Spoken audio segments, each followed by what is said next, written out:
வாங்க மோர் மிளகா எப்படி செய்கிறதுன்னு பார்க்கலாங்க. 1/4 கிலோ பச்சை மிளகா, 1/2 லிட்ரு கட்டி தயிர் ஊற்றுங்க, கரெக்டாக இருக்கும். இப்போ நல்லா தண்ணியில் கழுவிட்டு இந்த மாதிரி லைட்டாக கீறி விட்டுக்கோங்க.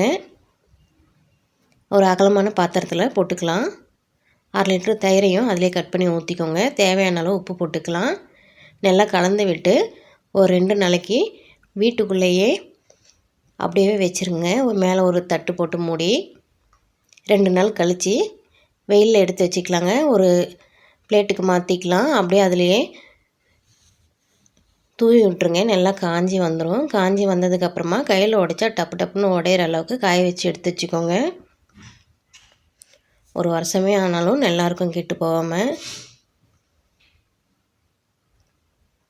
நம்ம வேணுங்கிறப்போ எண்ணெயில் பொரித்து எடுத்துக்கலாங்க. நீங்களும் இதே மாதிரி செஞ்சு பாருங்கள்.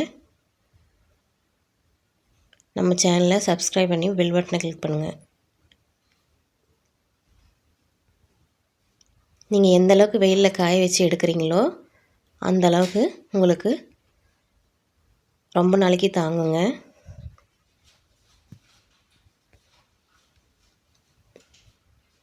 இது பிடிச்சிருந்தா உங்கள் ஃப்ரெண்ட்ஸுக்கும் ஷேர் பண்ணி விடுங்க.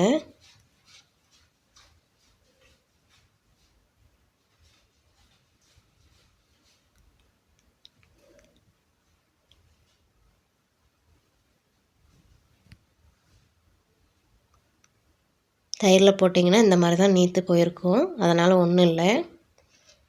2 நாள் கழித்து வெயிலில் காய வச்சு எடுத்திங்கன்னா நல்லா வந்துடுங்க.